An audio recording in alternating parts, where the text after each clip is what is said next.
हाँ जी, good morning to all of you once again in this business study class. हम शुक्रवार को जो है जो चैप्टर 6 हमारा प्रोग्रेस में है उसमें लास्ट में कुछ पॉइंट रह गए थे। जो common method of external source of recruitment उसके हमारे कुछ रह गए थे, क्योंकि कॉल आ गई थी उसके बाद में जो है क्लास से डिस्कनेक्ट हो गई थी। तो मैं को डाउट है मेरे को, मैंने पता नहीं कितना आपको करवाया था, 6-7 तक करवाया था। तो मैं एक बार दोबारा से छोटा छोटा बता देता हूँ। तो आपका है पहला डायरेक्ट रिक्रूटमेंट है, source of external source of recruitment है, एक्सटर्नल सोर्सेज।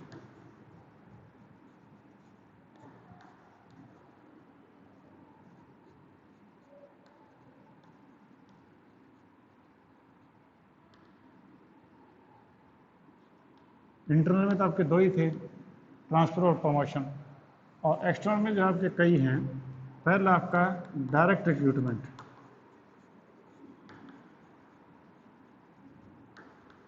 डायरेक्ट रिक्रूटमेंट होता है नॉर्मली लेबर क्लास के लिए। आपके फैक्ट्री गेट के ऊपर कोई नोटिस लगा दें कितने आदमी की ज़रूरत है, या फैक्ट्री के गेट के ऊपर लिख दें कि रिक्वायर सच हेल्पर सच सुपरवाइजर सच पीएंस, और वो लोग डायरेक्टली जो उनके साथ मिल करके और वो जो है वो नौकरी ले सकते हैं या उनको एम्प्लॉय किया जा सकता है। दूसरा कैजुअल कॉलर्स।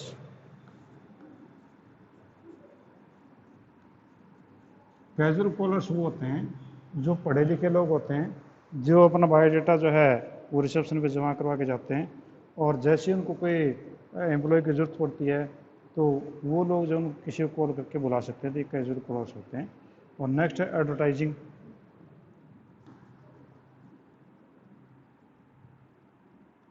एडवर्टाइजिंग एडवर्टाइजिंग है का मतलब विज्ञापन करना। अब विज्ञापन जब वो आपका किया जा सकता है आपके टीवी में, रेडियो पे, या आपके न्यूज़पेपर के अंदर।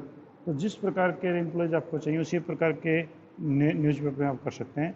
जैसे वर्कर चाहिए तो हिंदी के न्यूज़पेपर में करेंगे लोकल में, और अगर आपको हाईली क्वालिफाइड पर्सन चाहिए तो बड़े इंग्लिश के न्यूज़पेपर हैं जो कि आपका जो है पूरे देश के अंदर सर्कुलेट होते हैं, उनके अंदर हम करते हैं। ठीक है। Employment exchange.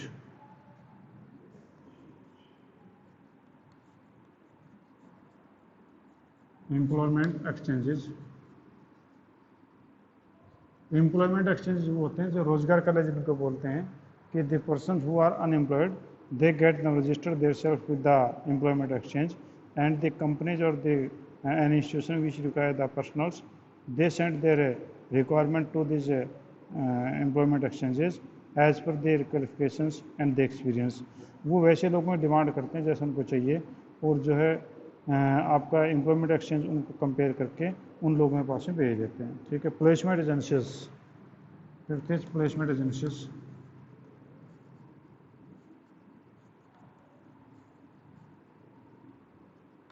Placement agencies. अब प्लेसमेंट एजेंसीज कौन सी होते हैं?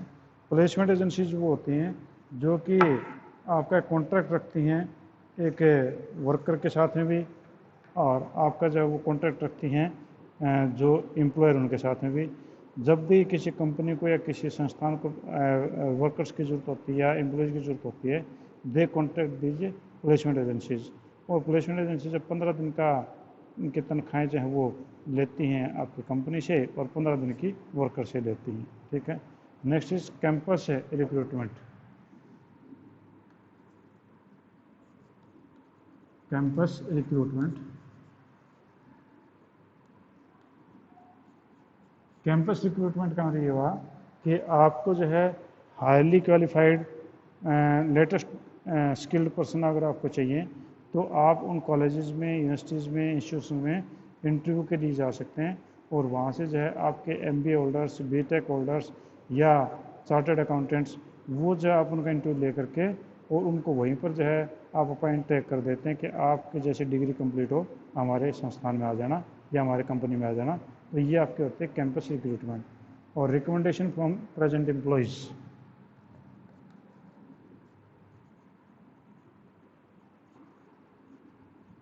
recommendations from present employees।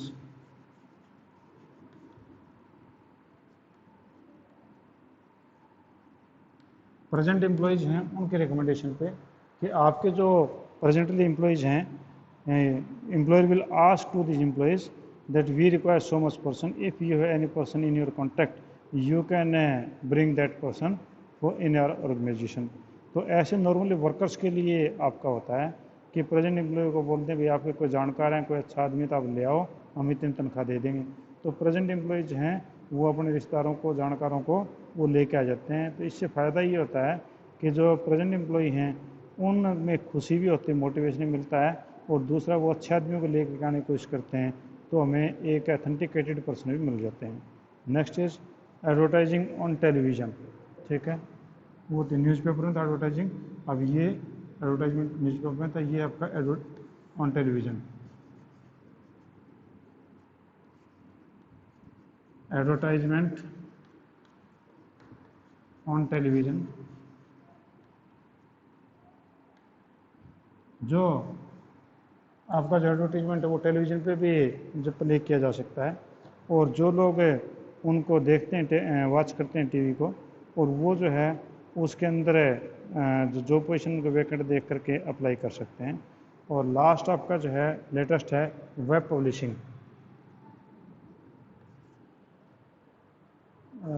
अच्छा, लेबर कॉन्ट्रैक्टर रहेगा बीच में, लेबर कॉन्ट्रैक्टर।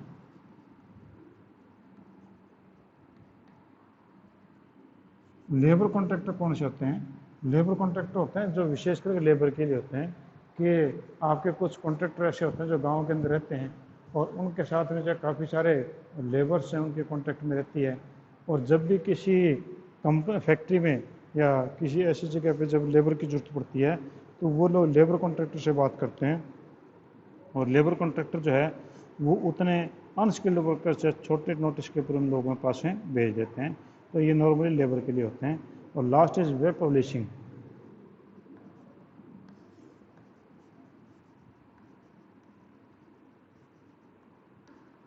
वेब पब्लिशिंग, अब आज के लेटेस्ट ये है कि आपकी जो कंपनीज हैं उनके अपने वेबसाइट्स हैं, और वेबसाइट्स के अंदर जो हैं आपके कैरियर्स का एक अलग से कॉलम होता है। तो उसमें जो भी कंपनी के अंदर किसी प्रकार की अगर वैकेंसी होती है तो उस कैरियर कॉलम में आपको मिल जाएंगे। इसके अलावा आपका जो सरकारी नौकरी .com है, monster.com है, इस प्रकार के कुछ वेब साइट्स भी चलती हैं जो कि इस प्रकार की इन्फॉर्मेशन जो वो देती हैं। तो ये आपके जो हैं मेनली जो थे वो आपके एक्सटर्नल सोर्स ऑफ रिक्रूटमेंट थे, कि यानी आपके कहाँ कहाँ से रिक्रूटमेंट एक्सटर्नल सोर्स में ली जा सकती है। तो ये पॉइंट कुछ कल रह गए थे परसों, तो ये मैंने आपको करवाए। अब हम लेते हैं जी difference between internal and external recruitment. हाँ जी, any point, anybody want to explanation? किसी को इनमें से किसी पॉइंट की एक्सप्लेनेशन चाहिए, समझ में ना आइए तो मेरे से पूछ सकते हैं। हाँ जी, अब हम लेते हैं डिफरेंस। डिफरेंस आपका इंटरनल और एक्सटर्नल में।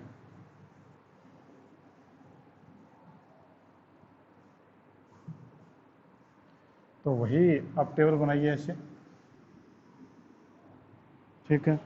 और टेबल में आप ले लीजिए जी पहले बेस या पॉइंट ऑफ डिफरेंस, बेस या पॉइंट ऑफ डिफरेंस। और इधर ले लो जी आप internal recruitment, internal recruitment, recruitment, और फिर ये आपका एक्सटर्नल रिक्रूटमेंट,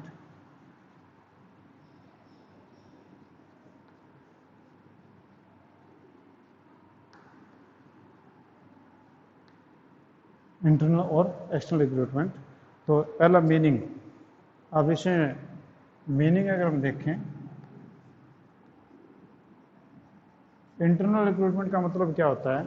तो इंटरनल रिक्रूटमेंट का मतलब ये होता है कि making use of existing staff,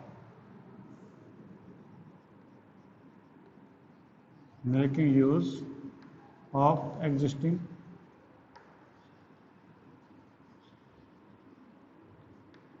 और जो एग्जिस्टिंग स्टाफ है उसका आप यूज़ करते हैं किसके लिए?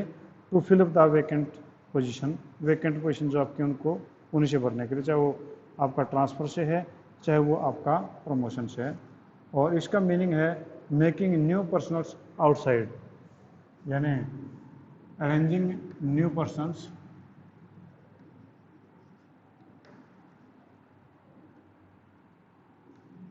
न्यू पर्सनस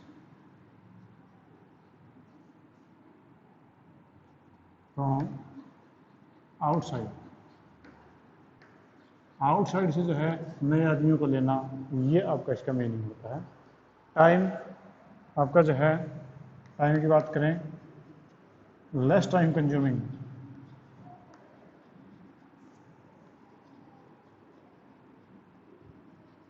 ये कम टाइम कंज्यूमिंग होता है क्योंकि employees are available with you have to pass only the orders.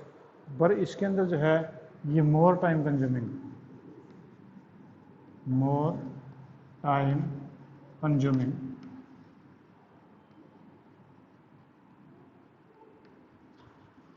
ये जो ज़्यादा टाइम कंज्यूमिंग होता है क्योंकि इनको जो है टाइम ज़्यादा लगता है रिक्रूटमेंट करने में, आपके एप्लीकेशन आएंगे, सारा इतना प्रोसेस होता है। ठीक है, इकोनॉमी, इकोनॉमिक बोलते हैं, इकोनॉमिक, ये आपका मोर इकोनॉमिक है।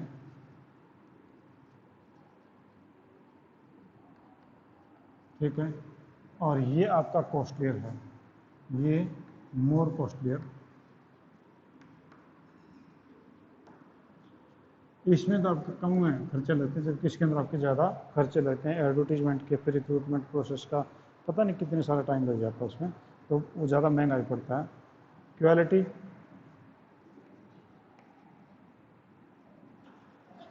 क्वालिटी इसमें लेस चॉइस होती है, less choice so less quality. इसमें मोर चॉइस मोर क्वालिटी। नेचुरली इसमें जो है आपकी क्वालिटी ज़्यादा अच्छी होगी क्योंकि ज़्यादा चॉइस है, तो कई लोगों में काबिल ज़्यादा मिलने की संभावना, कम लोगों में काबिल कम मिलने की संभावना। Morale of employees, morale of employee, इसमें जो है moral boost up,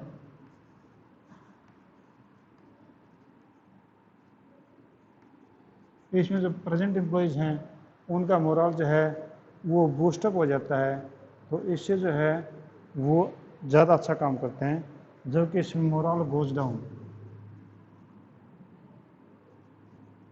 moral of present employees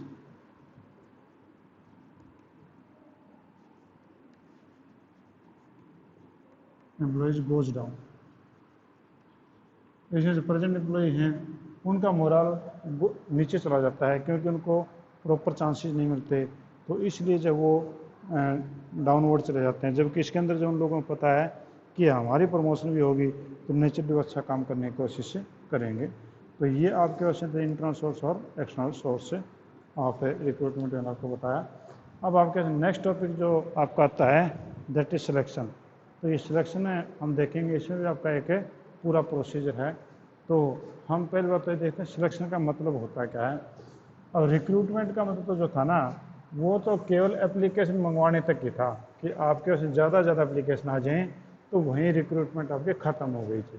ठीक है, तो रिक्रूटमेंट का मतलब को आप अपने कंपनी की, अपने ऑर्गेनाइजेशन की अच्छी चीज़ें, अच्छी सैलरी और वो चीज़ें वादा करके ज़्यादा से ज़्यादा लोगों से आप एप्लीकेशन मंगवाते हैं। अब आप देखते हैं कि आपके प्राइवेट स्कूलों में जो है अब विज्ञापन देखेंगे तो अखबार में विज्ञापन आता है रिक्वायर्ड सो मच टीचर्स, और उसमें आता है qualification as per CBSE board, और सैलरी के बारे में लिखा होता है सैलरी नो बार या एज पर CBSE। और ऐसा लिखते हैं जब वो ज़्यादा ज़्यादा लोग आ जाते हैं तो बाद में पता चलता है कि भैया सैलरी तो बोल रहे हैं कि आपको 10,000 मिलेगी। ठीक है, क्वालिफिकेशन भले ही CBSE ज़्यादा हो और सैलरी आपको कम मिलेगी। तो यानी रिक्रूटमेंट तो वहीं तक थी कि झूठ सच बोल करके ज़्यादा ज़्यादा एम्प्लॉयज़ को अट्रैक्ट करना, और जब जितने ज़्यादा लोग अट्रैक्ट होकर के एप्लीकेशन डालेंगे तो रिक्रूटमेंट वहीं तक खत्म हो गया। इसका मतलब पॉजिटिव है।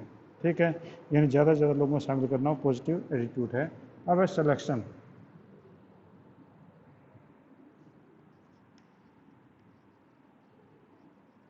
सिलेक्शन, सिलेक्शन जो है यानी चयन करना, ये नेगेटिव है।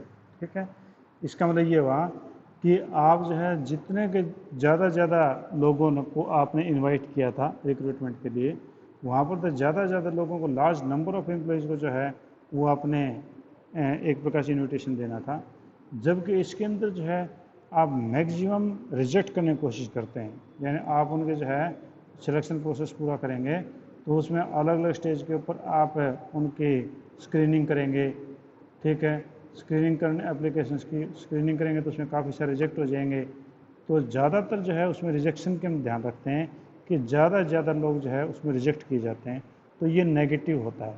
कहने को सिलेक्शन पॉजिटिव दिख रहा है पर ये नेगेटिव होता है, क्योंकि इसमें हम ना लोगों को ज़्यादा करेंगे, हाँ कम करेंगे। तो इसमें जो है आपका कौन कौन सा प्रोसेस, सिलेक्शन प्रोसेस कौन कौन सा है। पहला प्रिलिमिनरी स्क्रीनिंग। सिलेक्शन प्रोसेस जैसे कि रिक्रूटमेंट प्रोसेस का ऐसे ये है। पहला आपका है preliminary screening.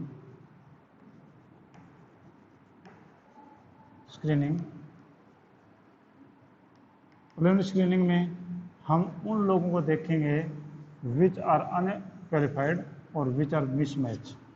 For example, we requires a manager that must be MBA holder and that his age must be up to 30 years. We will try to find out the applicants who are not MBA holders, whose age is less than 30 years. It means आप उनमें से पहला ही preliminary जो screening करेंगे उसमें आप जो information application में दी गई उनमें से ज़्यादा से ज़्यादा रिजेक्ट करने की कोशिश करेंगे। पहला तो ये। दूसरा सिलेक्शन टेस्ट। पहला ये हो गया। सेकंड, दूसरा सिलेक्शन टेस्ट। सिलेक्शन टेस्ट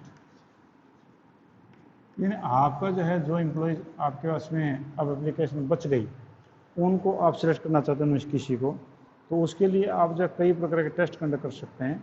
तो उसमें मेनली आपके जो है टेस्ट है जो सर्विस से रिलेटेड होते हैं, उसका वर्किंग नॉलेज कैसी है, उसका एप्टीट्यूड कैसा है, उसकी जो पर्सनैलिटी कैसी है, उसका अपने काम के बारे में कितना नॉलेज है, ठीक है, उसकी रुचि कैसी है। तो इसके लिए हम अलग अलग टेस्ट कंडक्ट कर सकते हैं। तो मेनली जो हमारे मेन जो टेस्ट कंडक्ट होते हैं, पहला इंटेलिजेंस टेस्ट। इसमें आपका है इंटेलिजेंस टेस्ट।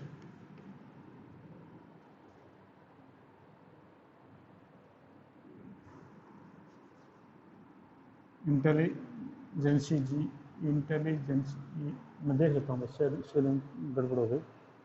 LIGENC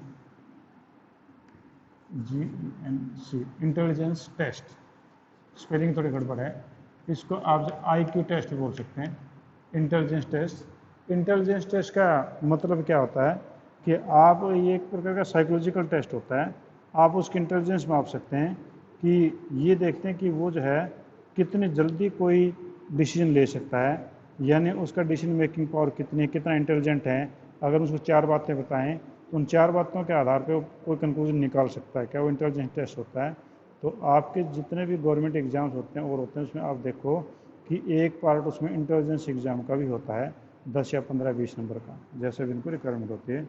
दूसरा आप कैसे एप्टीट्यूड टेस्ट।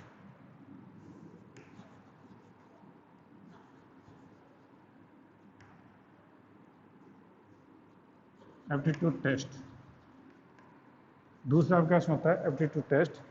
एप्टीट्यूड टेस्ट जो होता है वो हम ये देखना चाहते हैं कि इसमें पोटेंशियल लर्निंग कितनी है, यानी ये कैंडिडेट कितना के सीख सकता है और इसको जो है हमें सिखाएंगे तो कितना जल्दी ये सीख पाएगा। तो उसका एप्टीट्यूड कैसा है काम के प्रति, उसका एप्टीट्यूड कैसे सीखने के प्रति, वो एप्टीट्यूड टेस्ट हम देखते हैं। और ये भी जो है आप टेस्ट हम देखो, एप्टीट्यूड टेस्ट भी आपका वहाँ पर मिलता है। Next is personality test.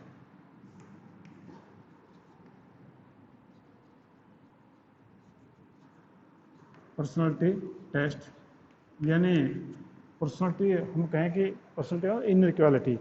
एक तो पर्सनैलिटी हम कहते हैं ना कि ये देखो कितना लंबा सुंदर है, लड़का है लड़की है, तो कितनी अच्छी पर्सनैलिटी, वो पर्सनैलिटी नहीं होती, वो होती है फिजिक, वो फिजिकल अपीयरेंस है। पर्सनैलिटी तो जो होती है जो अंदर की आपकी जो क्वालिटी है कि वो लोगों के साथ में कितना अच्छा बिहेव करता है, उसका इंटेलिजेंस कैसा है, उसका इंटरेस्ट कैसा है, वो लोगों को कोऑपरेट करता है नहीं करता है, तो वो उसका पर्सनैलिटी कहलाती है। तो जो कैंडिडेट हैं उनको देखना चाहते हैं कि वो उनका पर्सनैलिटी कैसी है, तो उससे रिलेटेड हम कुछ क्वेश्चन डालेंगे तो उससे हमें पता चल जाता है कि उस बंदे का बिहेव किस प्रकार का रहता होगा। और next is trade test. Trade test. और ट्रेड टेस्ट का मतलब जिस काम के लिए हम ले रहे हैं बंदे को, क्या वो बंदा जानता है कि नहीं जानता है। जिस प्रकार से अगर मान लो कि हमने किसी को जो है टेक्निकल बंदा लेते हैं, तो he knows to about the machine or not, he knows the latest technology or not. इसी प्रकार से कि अगर मान लो हमने कोई टाइपिस्ट चाहिए, तो क्या उसको टाइपिंग करनी आती है कि नहीं आती है, उसका ट्रेड टेस्ट हम लेके देखेंगे, तो टाइपिंग टेस्ट ले लेंगे। अगर आपका MBA होल्डर है, हमने मैनेजमेंट के लिए चाहिए, तो क्या उसको प्रिंसिपल ऑफ मैनेजमेंट का पता है नहीं है, या बिजनेस के बारे में पता है कि नहीं है। तो ये आपके होते हैं ट्रेड टेस्ट। और next and last is interest test.